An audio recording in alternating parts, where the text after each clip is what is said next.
Hello everyone, I hope you are doing good wherever you are. Welcome back to our channel, and today I'm going to share with you about the business objectives and the stakeholders objectives. In my previous video, I've shared with you about the types of business organizations, which include the sole trader, the partnership, the companies, the joint ventures, the franchises, as well as the public corporations. So let us see what this topic has for us. So in the first section, I'm going to talk about the business objectives, and you need to know the need for the business objectives and the importance of them. Afterwards, I'm going to share with you about the different business objectives, which include survival, growth, profit, and market share, and also the objectives of social enterprises. I will go on to share with you as well about the stakeholder objectives. And on that area, you need to know the main internal and external stakeholder groups, and also the objectives of the different stakeholder groups, and also how these objectives might conflict with each other, and examples will be shared accordingly. And finally, I'm going to share with you about the differences in the objectives of private sector and the public sector enterprises. So to begin with, let us talk about the importance of objectives. What exactly do we mean by the term objective? So business objective is simply a target or an aim that a business works towards. So objectives, they are there for a number of reasons. Number one, they act as a motivator. Why? Because they give managers and workers a target to move towards.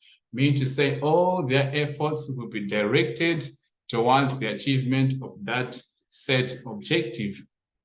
And also they assist in the process of making decisions, since the managers will be knowing what exactly they seek to achieve. So all their decisions will be in line with that particular objective or objectives they seek to achieve. And also, it encourages everyone within the business to direct the efforts as well towards the achievement of those set objectives.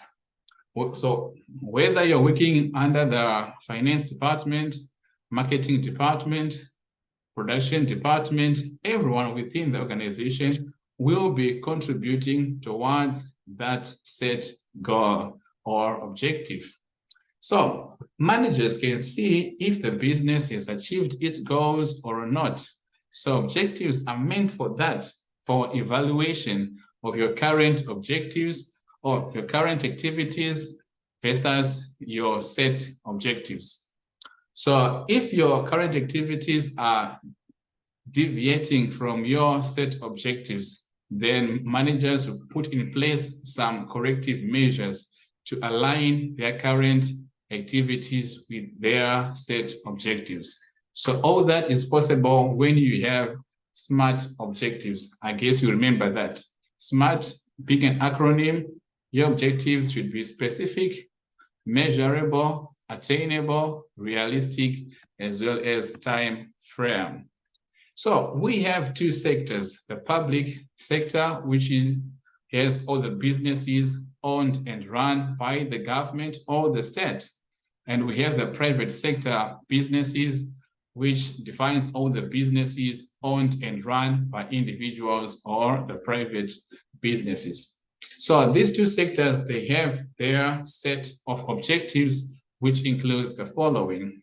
Let us first talk about the private sector. Private sector businesses objectives, they include the first one, business survival. Secondly, profit. Thirdly, growth. Fourthly, the returns to shareholders and market share, as well as the service to the society. And the public sector objectives include, first one, they provide the service to the public. Secondly, they increase the living standards of the public through good healthcare and education. And also, they tend to increase jobs to lower unemployment in the country. Let us explain some of these objectives in our next slide. So typical business objectives include the following. First one is business survival.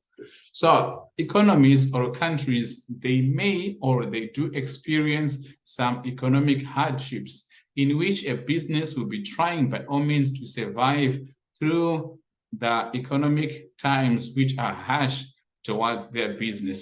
That's what we mean by business survival. It can be inflation, it can be depression that the economy is experiencing, and business will try or will fight or will strive by all means to perform excellently during that period of time. And next one here is profit. All businesses under the private sector, they try by all means to maximize their profits by charging higher price, and normally their products, they tend to be high as well because there will be competition in this sector. So profit maximization, that's the objective which exists normally in the private sector. And profits, they arise when your amount of revenue exceeds your total cost, and the result is a profit. Then next one here is growth.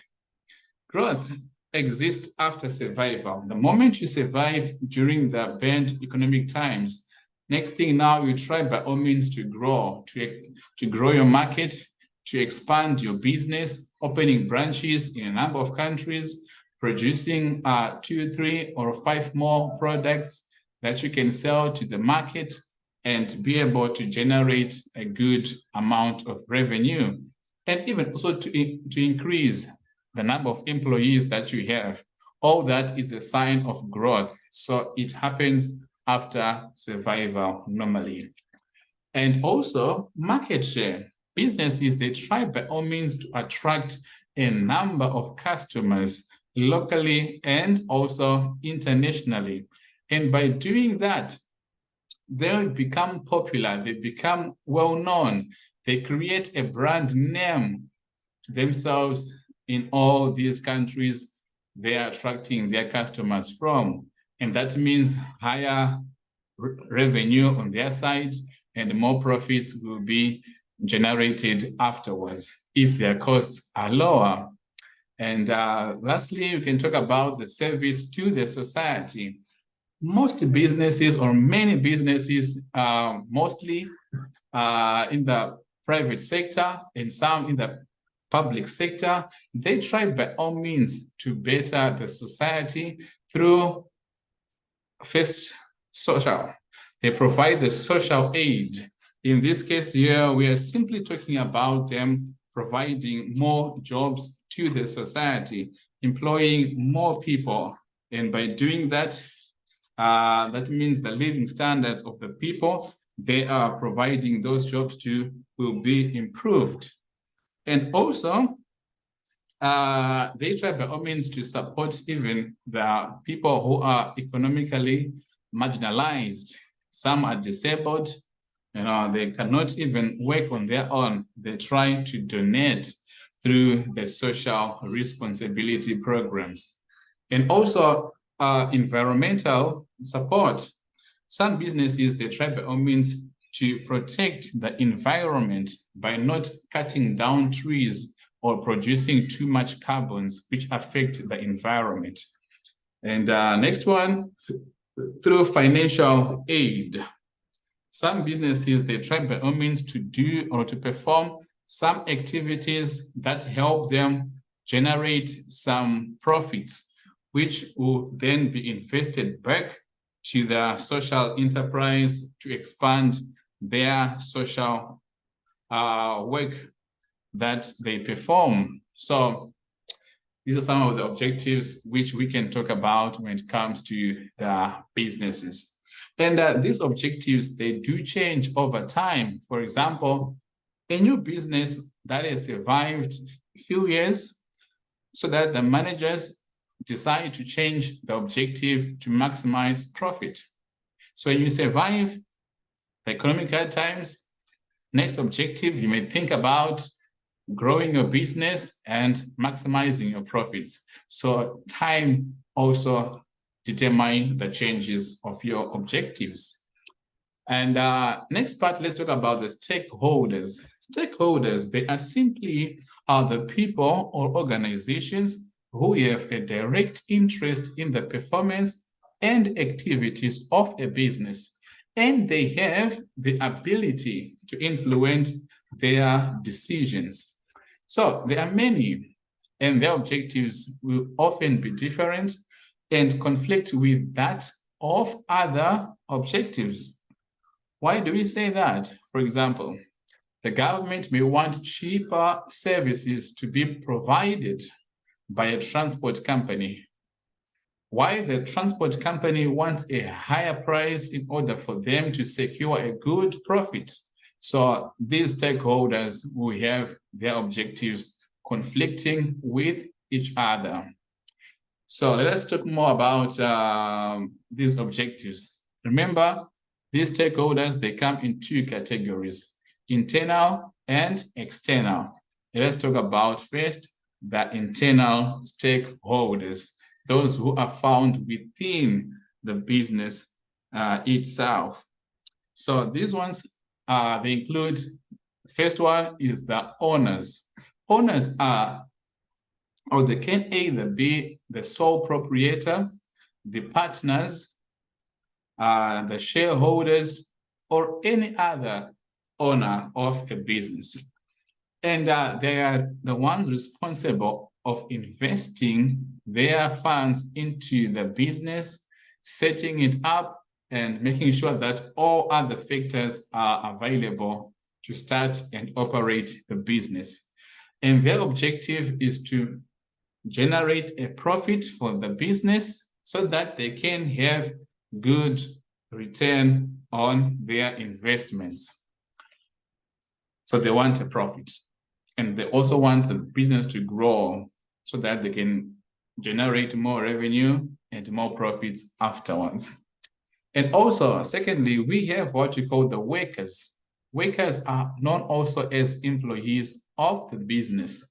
And every employee's objective is to receive their salary, when the month ends, or according to their agreements. It can be a wage, it can be paid daily or weekly or fortnightly. They need to receive their payment according to your agreement. And also, the workers, they also strive to be promoted in the organization.